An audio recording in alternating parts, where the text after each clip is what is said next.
Alrighty, Doc here from North America. Good morning, good afternoon, and good evening. It is happy to hump day. It's Wednesday. And let's see what's brewing today. What is in the news? What's moving the markets? Follow the money. I think that's the way I look at it. And the answer to that all is the rate cuts that everybody fantasized about is slowly leaking away. We here ourselves said we didn't expect anything like what they suggested, but the markets are the markets, and so money started to pile in, saying, okay, there's going to be 7 cuts, and it was going to start, somewhere in like November, not November, March or February or something like that. They're going to get going, and here we are halfway through January now, and they're still pricing in those cuts. And a lot of people are scratching their heads. They don't see it. They don't see how it can happen. But that is what it is, and that's how the markets work. There's a buyer, there's a seller, and in this case here, we have people believing that the markets are going to, the bond market and in particular the Federal Reserve is going to cut rates, and we're going to see. I don't believe it, but. And I have been saying that all along, and you can see the webinars and so forth, and we tell you what the markets are trying to tell us, but we don't see the math predicting it very well. We see the prices of we see the prices in the bonds, in what they call the Fed Fund futures contract. They're projecting it out. So they've been as high as 7 cuts, which would be 1 3/4 basically, and that's a lot.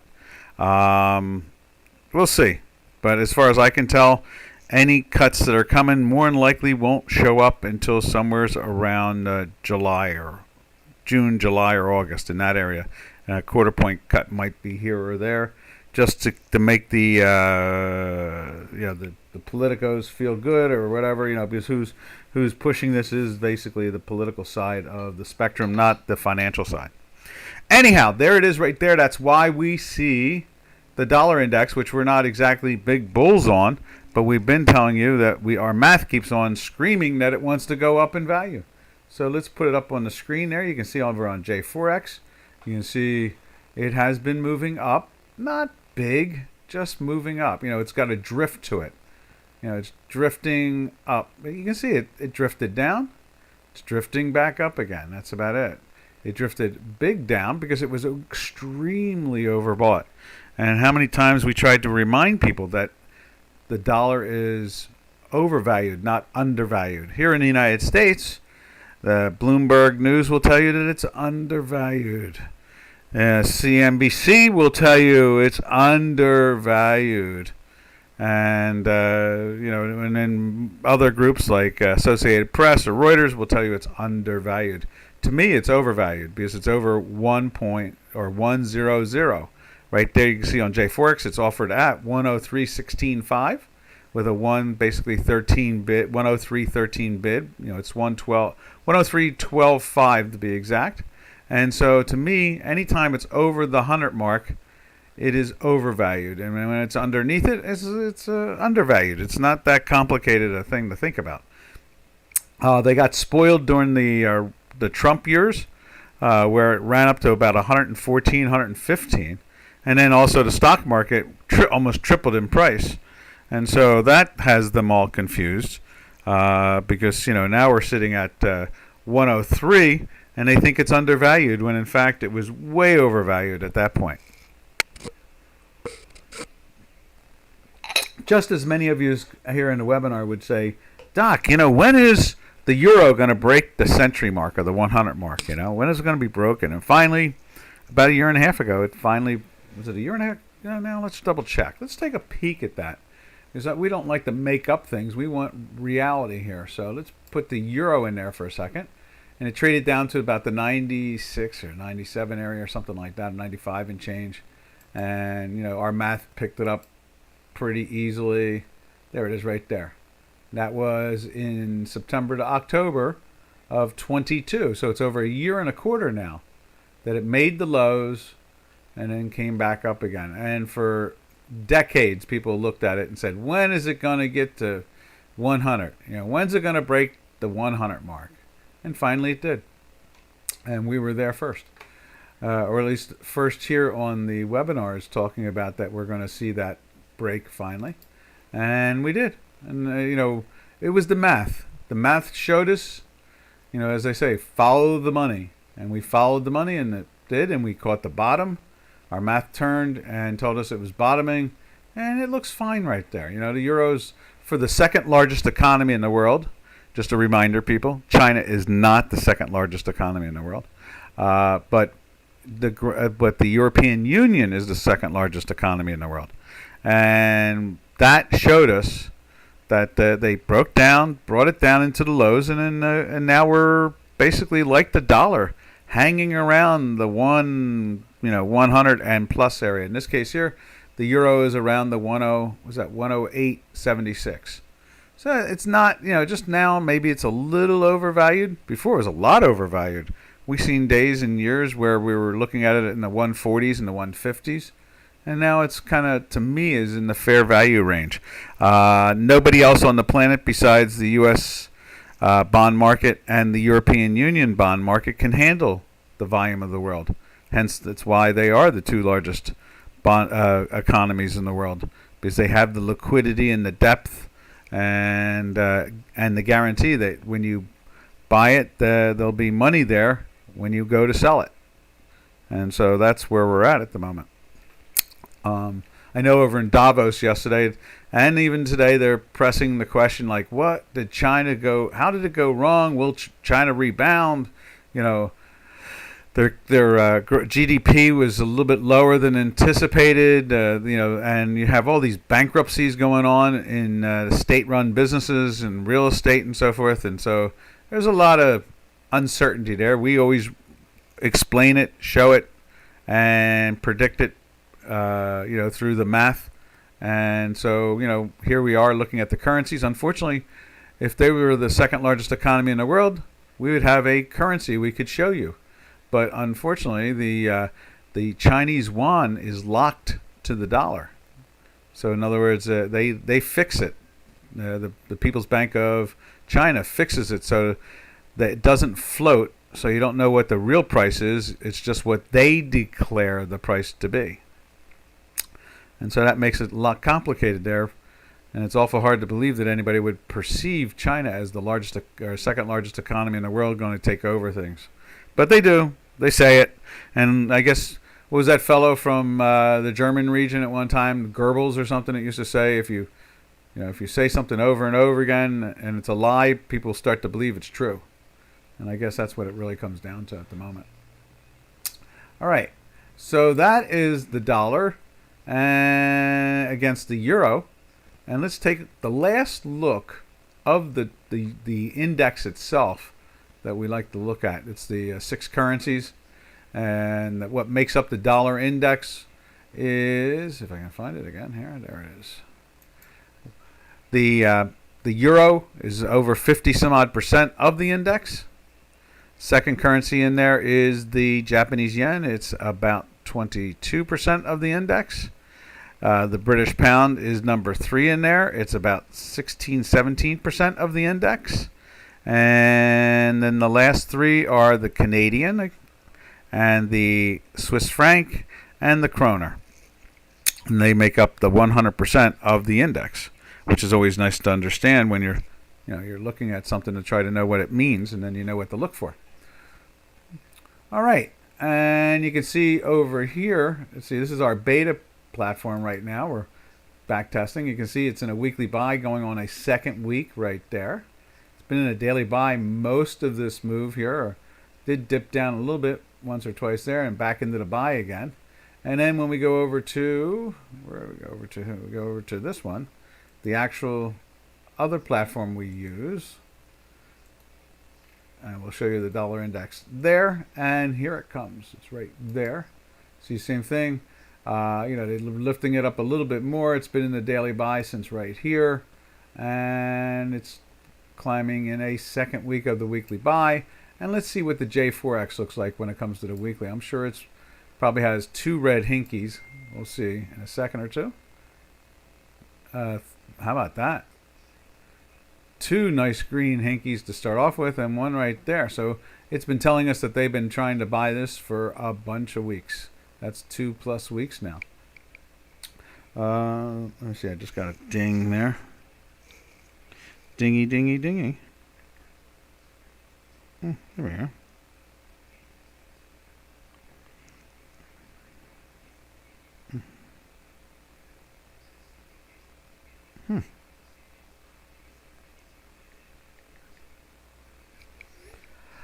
So in the end result, that is the dollar index. That's where the dollar is going today. It's going up, up, and away. And there's the daily, as we said. You can see that firmness, and it's been sideways, and now it's really starting to give that charge there. There was the bottom and so forth, and see over here we started off. It's been a little tough though to get into the weekly buy. We kind of see this more as like a soft bounce. I'd be really surprised if there's much more to it than maybe up into the 104s at most. We were looking for 103 and change, and here we are. We've gotten there. As long as it keeps on trying to be in a daily buy and a weekly buy, there's going to be buyers. That's pretty much what the math always does. It's usually that accurate. So it's a 8.5 out of 10 times it's going to be in the right direction. All right, from there we'll go back to the euro. Let's put the euro up on, and traders, if you have something you would like to see and see what the math says about it, just put it up on the chat line and we'll go there and check it out. And there's the euro. You can see there it's the slow stochastic is at was that 35.9, and the slow and the fast right here above it is at 21.6, almost 21.7. So it's feeling that pressure. That's the sell signal on this particular product, the way it works. And then we go over to here and check into the euro. You see the euro's same situation, moving down for the last 3 days. Just one big bite, and then it's like a small there and a small there. And now it's flirting with the weekly sell, as you can see right over here. We've broken the line there. So it's trying to get into the weekly sell. Little surprise, not a lot of surprise, but I don't expect a lot of action out of it. Again, markets don't know. Now, let's see. The ECB came out yesterday, I believe it was, and said, we're only thinking about cutting 4 times next year. So they're trying to smooth it out. They're trying to calm people down about this 7-time cut. And the head in Davos, the head of the International Monetary Fund, pretty much was saying stuff like that. Same thing, the lack of growth, and awful hard to. At the same time, they're fighting the inflation, and so it's they expect a cut just to try to perk up the economies around the world, but at the same time, that will bring the way they fight inflation. That kind of works against it. As I take a sip of my tea, here we believe that inflation should be fought by increasing productivity, and the old Keynesian socialist way in the central banks is to reduce growth, and that's which makes the economy slow, and people go into recession, and so they have a different way of looking at it, and so it makes it very hard to grow. And that's why the markets grew the way they did with Mr. Trump, because he increased production and our inflation rate went down to 1.41, not even 1.5, a little underneath it, and stayed there for years. And so, unfortunately, the way they do it now is that they try to slow the economy down, then hope that everything comes into a comfortable level, and then they can cut rates. And that's the way they work, and that's kind of strange in its own right. All right, let's see. From there, we will jump over to the British pound. Let's put the British pound up there this morning. See what they're doing. There it is right there. Going on a third day in a sell.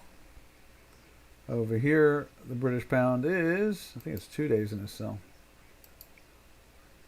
No, 3 days in a sell also. That pressure is on it. But notice the weekly is just above the zero line. Still not breaking down. And you can see there the daily's at 31.1 on J4X. And the slow stochastic is at 44.5. So there's pressure there telling us that there's more of a down slope than an up slope.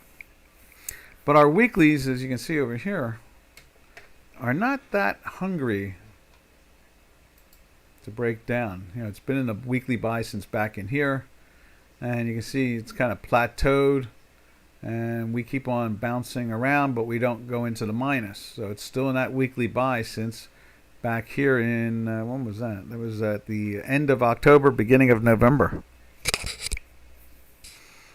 And we'll just keep watching and seeing and comprehending and see how that all plays out.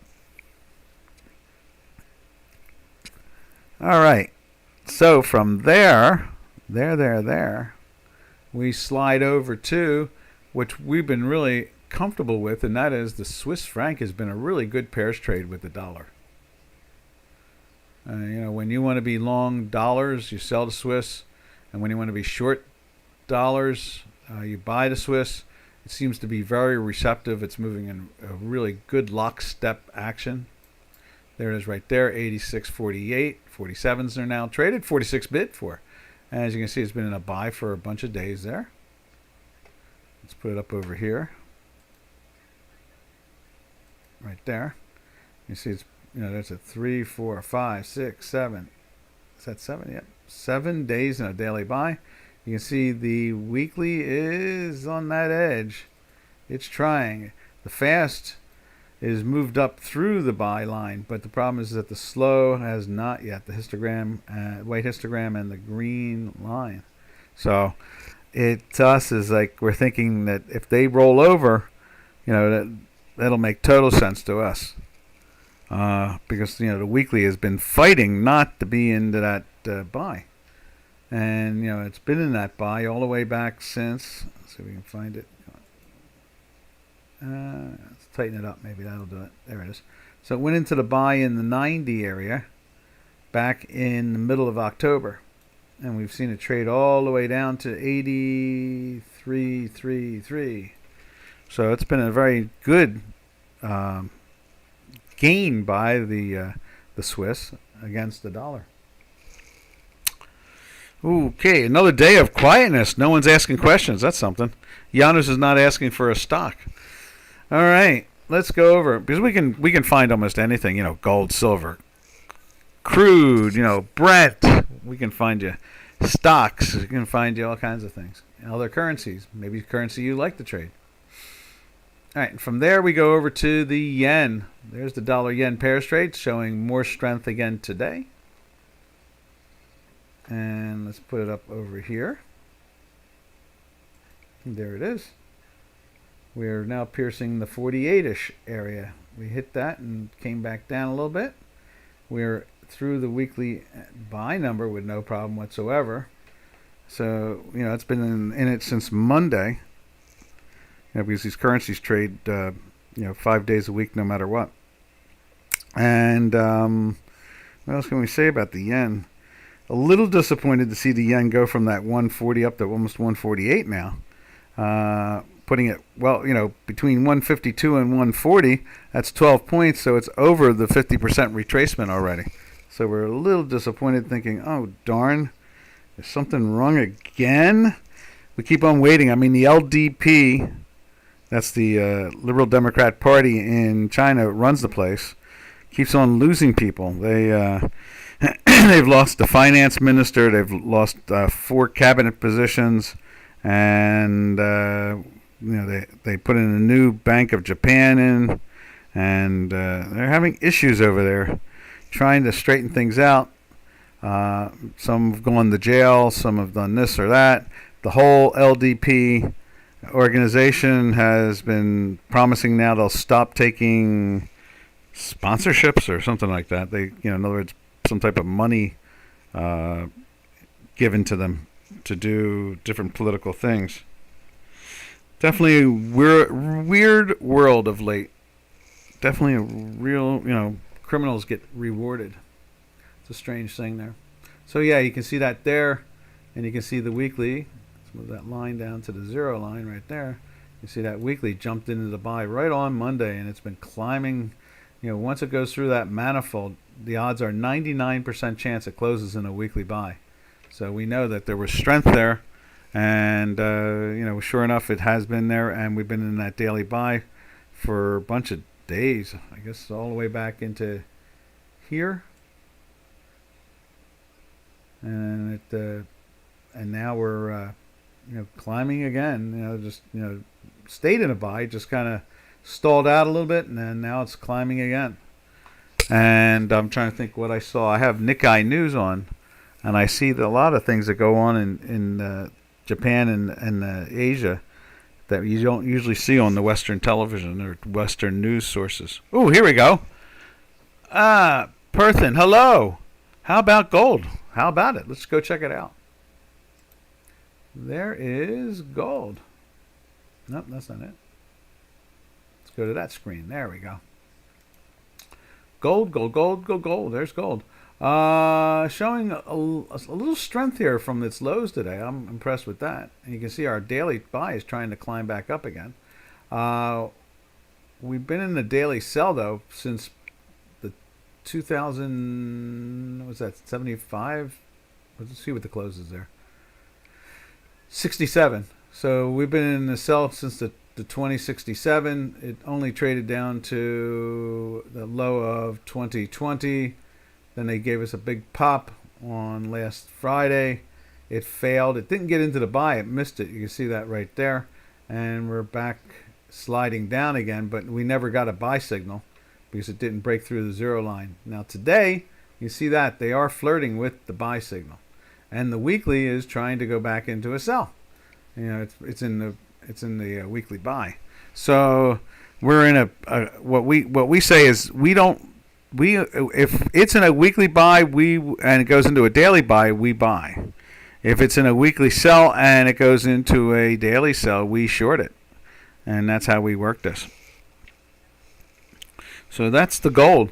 And it's very disappointing to, in some ways, it's not really disappointing because gold, had a 10% gain last year.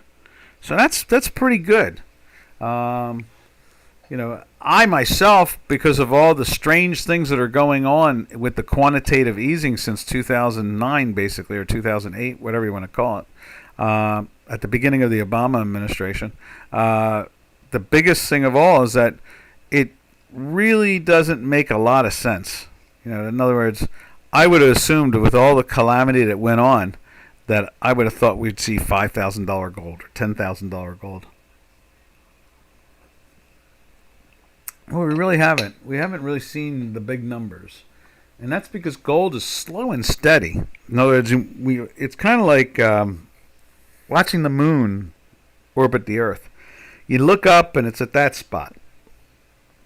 10 minutes later, you look up and it's now over a little bit further to the right. It's always moving. And so gold has been that way. Now, what we do is we normally go and look at the South African rand, and that gives us some insight.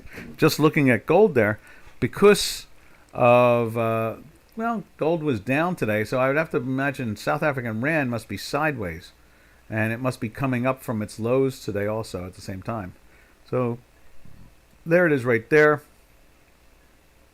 When this is going up, gold goes down. So we're a little surprised to see the strength in the gold, but not a lot because there is a lot of uncertainty. And so for that reason alone, money goes in and puts money in places where they feel like it's safer. And so that's where we really stand at the moment, is that people think that gold's like a safe place to be. I myself, since the creation of options, see no particular reason but treat it like a product instead of a hedge. And so, in other words, you don't need to buy gold if you see inflation coming. You can buy puts, and it's cheaper. And it's more to the point, more accurate than buying gold, and vice versa. If you want to sell gold and you're bullish then on the economy, then you could do that, of course, but at the same time, you could use the options and buy calls or buy bull spreads, do binaries, that type of thing.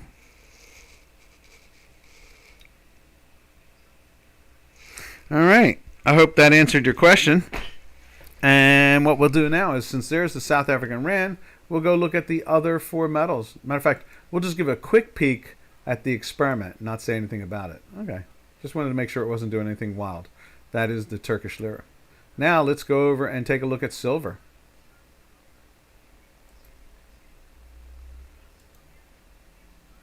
There's silver. Silver trying to lift up a little bit off of its lows. You can see here it's trying to get into the daily buy, but heading into a weekly sell. So it's telling us to be neutral at the moment, just like the gold. Gold is, let's go back to the gold real quick, and that is it's trying to get into a weekly sell, and it's still in a daily sell, but today it is trying to go through the zero line. So it's, to us, it's more of a neutral position today until it makes a more committed direction, especially with it underneath the weekly sell. It's into the weekly sell. It's trying to be heading that direction, and so a buy signal makes us a little nervous, and so we're not really seeing it yet, but it's close because we have a red dot that's holding it back. If there was no red dot there, we would be that would be a daily buy building, and then the close of it would justify it. We believe that there's three positions in everything: long, short, and neutral. And right now, gold is in a short term or intraday or intra-week neutral at the moment. All right, and then from there, we saw silver right there. Let's take a look at copper, the gold of China. And that's also bouncing off its lows. They're all doing it. They're all bouncing off their lows. And you can see that's been in a daily sell since up in here, and a weekly sell that same week. So, that was a nice move, and that's when we take the positions. We put a position on because of that. Does that make sense to you? Is it Pertin? Pertin, I guess Pertin. All right. From there, we march our way over to platinum. There's the platinum making new lows. Wouldn't want to be short that. Anybody trying to trade a pairs trade, that's not one to play. Definitely not. We were in a long weekly buy with that down in the under the 940 area, and it did get up to about 1,031, so it's not too bad. But let's see.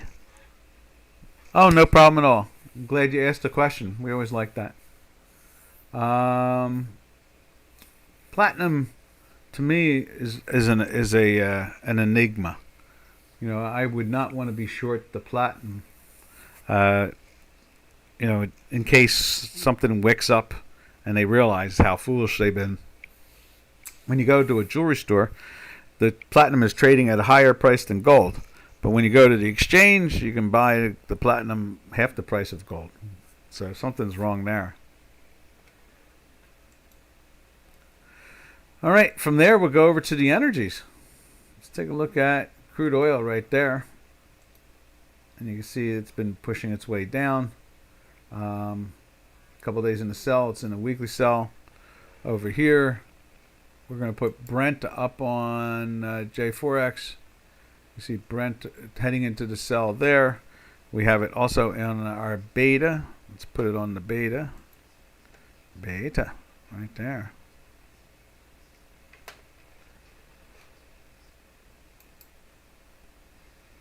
Now the beta platform has, our math in it, so it helps.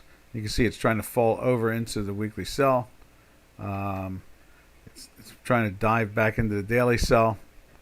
That they're not, for all the noise that's going on in the Middle East, it doesn't seem to be having much of an effect. You get these spikes once in a while, but there's no follow through. And that's the unique thing, that we don't see it like continuously pushing in the same direction because of that.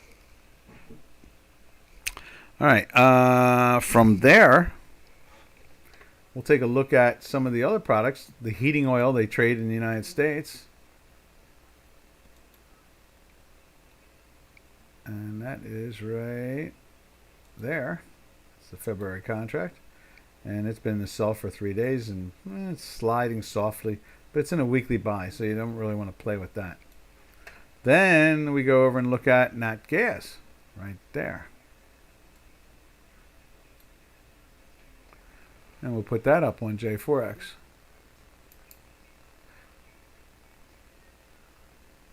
Nat gas right there. There it is. And natural gas at the same time. Let's see, what is that? Where is that at? Let's put, I think we got it wrong. Oh, yeah, okay, so it's natural gas. Yes, there it is. Okay, that is right. So you can see here it's trying to bounce up a little bit. It had a good push. This is the front month of, the back month of March. And it's trading, when you see J4X, you see it's trading at $2.80. No, is it I'm sorry, it's at $3. What is that? 280. Yeah, so 280.01 at 06. And so we're looking at that's the front. What is that? That is the front month that's taking delivery right now. Whereas the March contract I have up on the screen here is the next month out. And you can see that it's pressing down, and it's 40 cents below the front month. And so obviously inventories must be great, and they're pushing out the product faster. It was over the $3 area. Now it's down to $2.80 and change on the front month. So now $2.79 and change. What else can we say about any of this? Oh, here we go. Franzel, how you doing? How are you doing today? I hope you're keeping warm. It is in the northern hemisphere. It is chilly. And if you'd like to see something, just let us know. Be it a stock or a currency or a metals or an energy or a grain or whatever. We can put it up there for you. All right. And then from there, oh, okay, there we go. There is the storming incoming.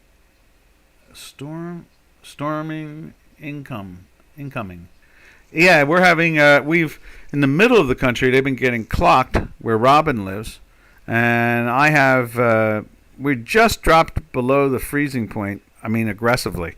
We are 13 degrees now, or I think that would be considered something like what is that, 7 Celsius? And so we're not really, we're kind of like not used to that. Usually we get a couple weeks of that a year. That's about it. Maybe 1 or 2. It's rare for it to drag on. So it's been kind of cold here for like a couple days now. We have about, was it a centimeter? A centimeter of snow on the ground, which is about 2 inches around here. And so it's like being in a refrigerator, or a freezer in this case.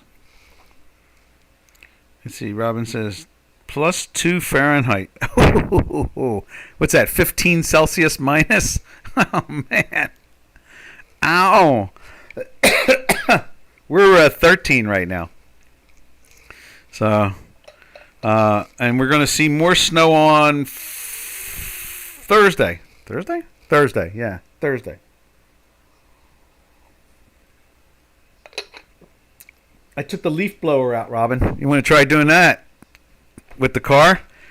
Hit it with the leaf blower and blow all the snow off of it. Heat wave. Tropical heat wave. Temperatures rising. Yes, indeed. All right. So from there, that's natural gas. We go over to Spain, and we've been seeing this particular energy company drop down a little bit in value. So let's see if we can find what it's doing today.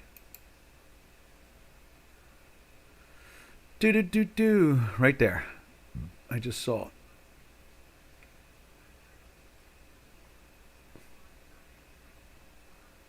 There it is.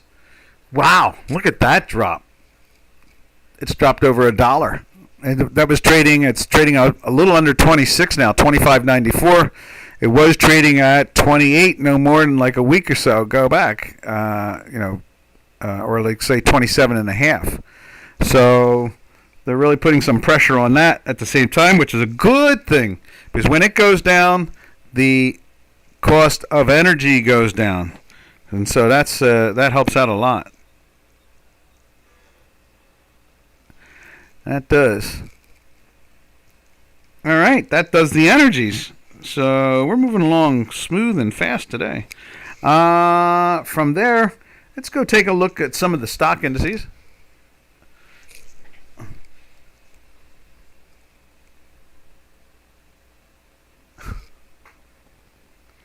And so, I forgot to take this. Let me do that.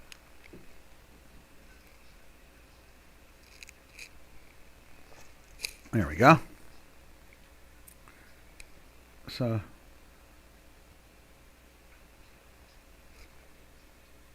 all right. Now, so from there we go over to, let's take a look at some of these stocks, like the S&P 500 right there. You can see it's down a little weak, showing, it's down about 20 some odd points. It was at 21 points right there. In a daily sell today, again from yesterday, and at the same time, the weekly is trying to break down. From there, we go over to the Tech 100 right there. And let's do this. Let's put it up on J4X too. There's the S&P 500. Right there, showing that same weakness. The fast is at the 41 and the slow is at 50. Then we go over to the Tech 100. Right there. That's the NASDAQ 100. Trying to get into that sell today. Yesterday, in our work, it was prepped to go. And so it's in there now because it was a red and a green. And when you drop underneath that, it usually puts it into a sell and it's done. That's why we don't have the red line up here, the dotted lines up here today. We have them down there. You can see the weekly here. Same way, right on the edge of trying to get into the sell. And then we'll take a look at, we got it right there in the Tech 100 doing the same thing with the fast at 66 and the slow at 77. So that's the pressure we're seeing there. Then we put up the grand lady of them all, the Dow Jones Industrial Average right there. You can see that's been in the sell for 3 days now. And let's put it up over here.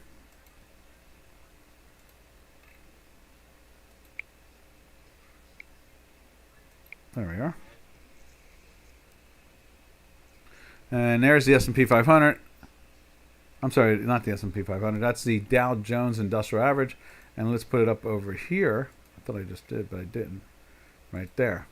And so you can see that pressure there for 3 days in a sell. And the weekly is on its edge also. So we're not really getting a lot of pressure. Oh, what is this? Franzel says, have you actually forgotten me? No, I haven't forgotten you. Storm. Oh yes, as Storm. Right. But yes, I haven't been here for a long time. I remember Storm. I remember you, Storm.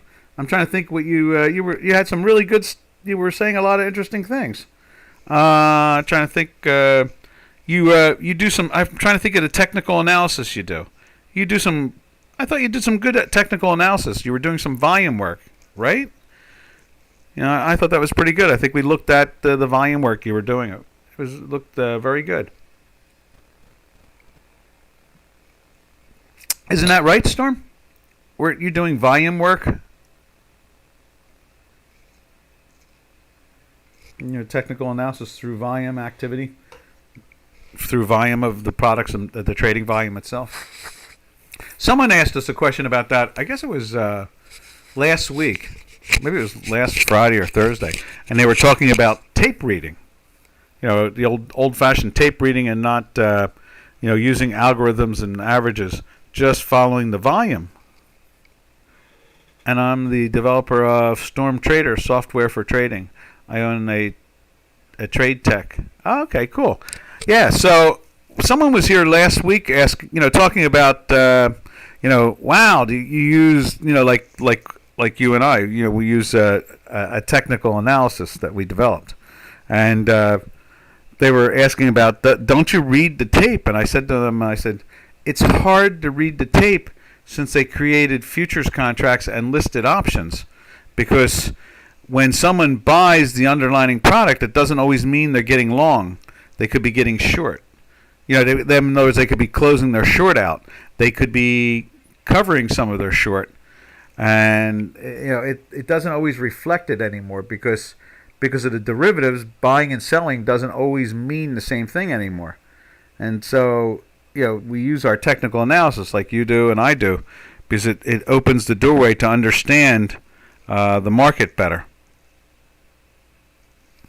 And so, you know, that was mainly the reason in the beginning why I started doing these webinars years ago, is that I wanted to basically challenge other technicians for them to show me their work and I show you my work, and you know, kind of have a dialogue and a communications and talk about different ideas. And you know, in the end result, markets they're active and they're alive, and so you know, it's always interesting to see what other people are doing. And without being on an exchange floor anymore, you know, this is the only way to do it. Try to have like a cyber trading pit instead. So, yeah, matter of fact, it's good to see you. I'm glad you popped in. So from there, we go over to the Russell 2000, the weakest of the U.S. stock indices. And there it is there. It's in a sell now for 4 days. And now it's definitely climbing into the weekly sell.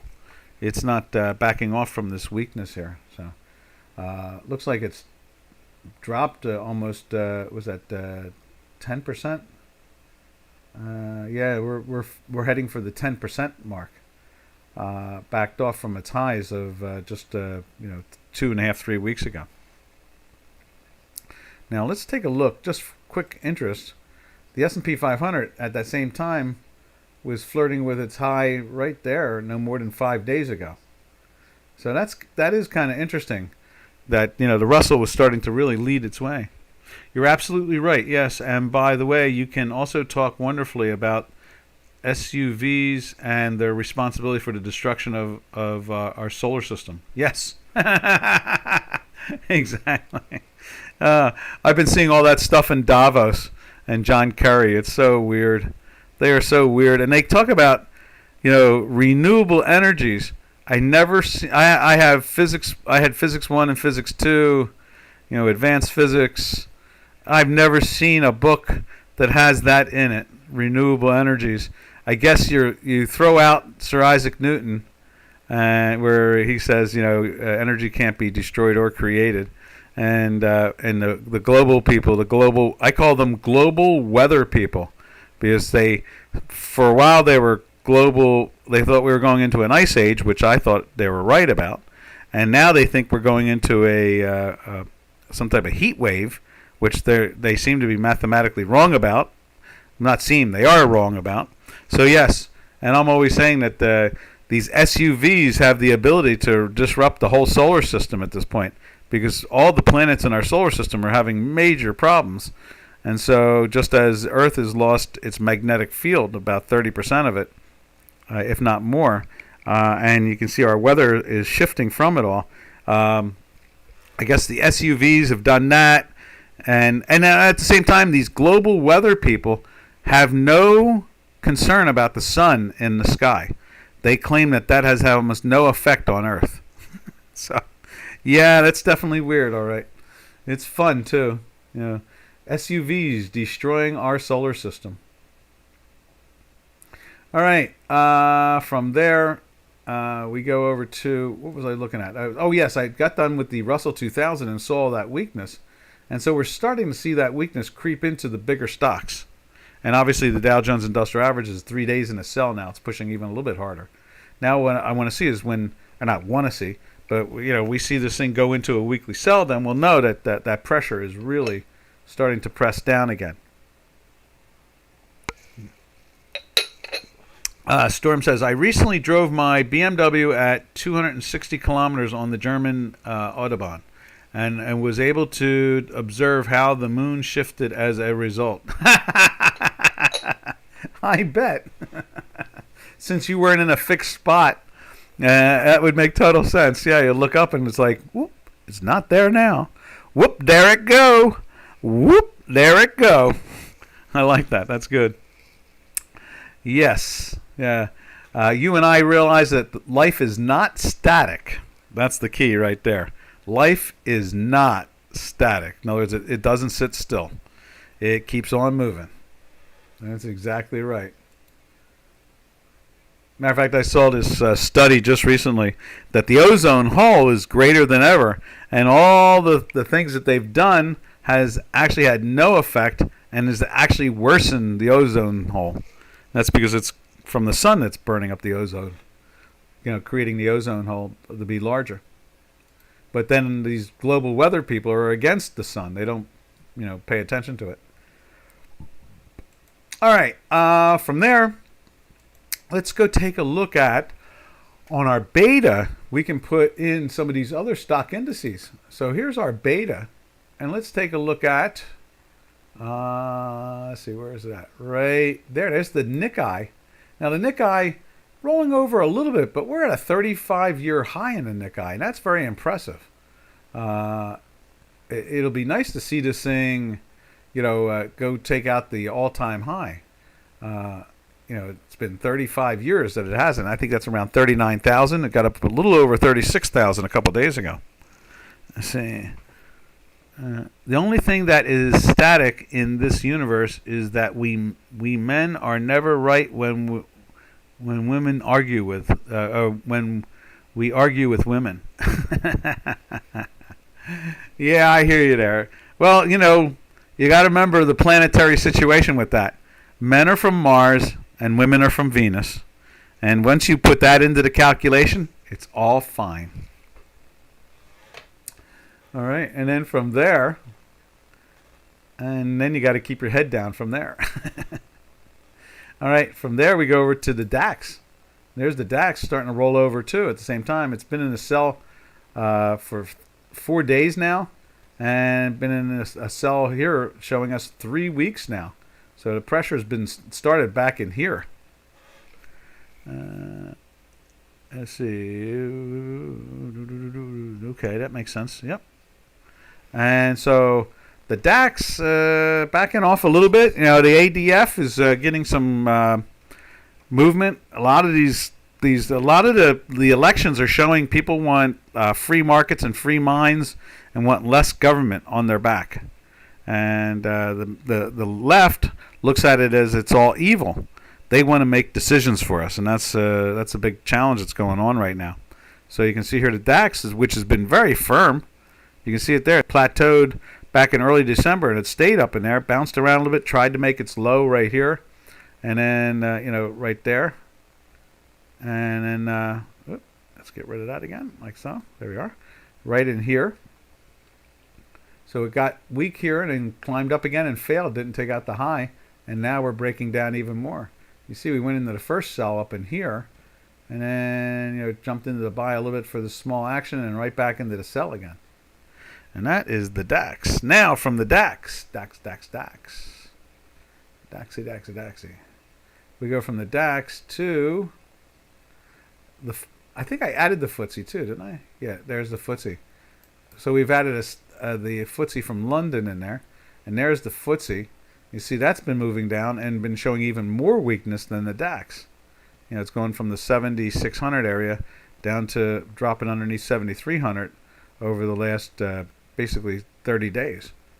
And you can see here it's been in a weekly sell for over 3 weeks now. And then from there, we go over to Paris. Let's see if we can find, where we can find it. I thought I put that in there. Didn't we have the CAC 40? I could have sworn I had the CAC 40 in there. Where'd it go? That's odd. I could have sworn I put the CAC 40 in there. So we did the FTSE, we did the DAX, we did the Nikkei. Let me go find the CAC 40. We should have that in there. Something on the continent. I could have sworn we put that in there yesterday. Let's see.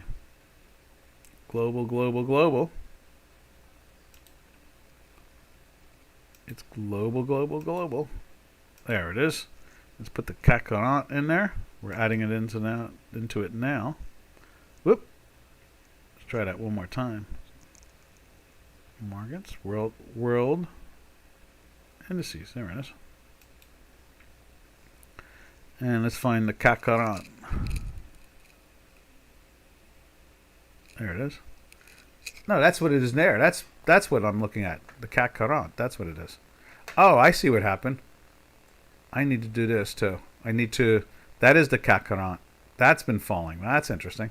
So let's do this. Home, refresh, spin, and we've added some more products. That's what it is. There you go. Now here is the FTSE. There's the FTSE. Look at the way the FTSE's rolled over. 77, and it's down around 74 and change. Been in a daily sell for, I don't know, what's that? Something like since the 29th. It's been in a daily sell all the way up until, was it on the 3rd? Is that the 6th? No, the 6th. Went into a buy for a day and then rolled right back over again. And the weekly is just 2 weeks in the weekly sell. So let's go back to that CAC Courant. There's the CAC Courant, and you can see it's 3 weeks in the sell, pushing down the same way.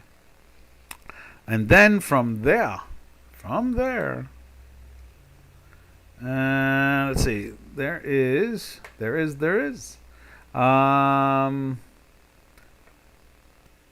got the FTSE. Oh yeah, here. What is it? Oh, this is Kospi. Yeah, I put the Kospi on there today. Kospi's doing that same thing from the end of December. It's fallen down from the 2660 area down to the 2440 area. It's been in a daily sell for weeks, and it's been 3 weeks in a weekly sell. So we're seeing pressure on all the major currencies. I'm sorry, major stock indices around the planet. Now we'll take since we saw the Nikkei, let's see what is going on with. There's Hong Kong.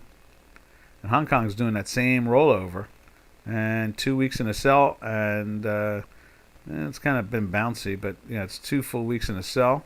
And then from there, we slide over to, we have one more stock index we can look at. There is the Shenzhen, and that's been really on a slide. Look at that angle. It's not getting any strength at all, and it's been in a weekly sell for over 10 weeks now. And it reflects that weakness from the 10,000 area down to now the 8,800 area. So that's over a 10% drop. That's pretty rough. And then we're going to finish it with, what are we going to finish it with? We're going to finish it with Bitcoin.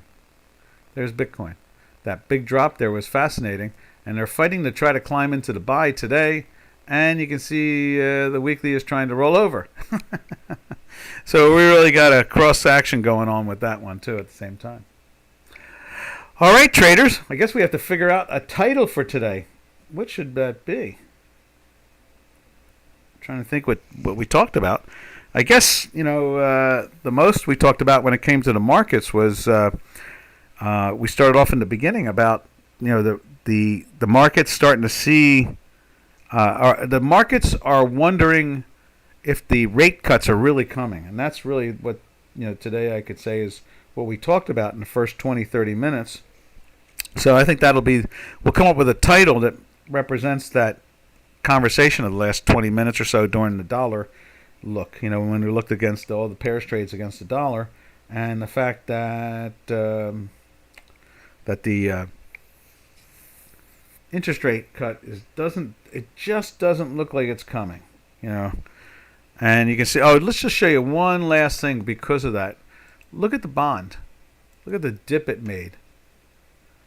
It's showing you that pressure. It's trying to get into the sell. It's threatening the weekly buy. And so bonds are trying to tell us that they're lost. They don't know which way to go. The Fed fund futures contract is saying there's a cut coming, and price action doesn't represent it. That's the problem. Let's see. I think that'll be the conversation. That's the title of it today. So, traders, happy trails to you. Oh, and Storm, good seeing you. Until we meet again, happy trails to you. To all our trading friends, later, traders. Have a safe and smart trading day. Ta-ta for now.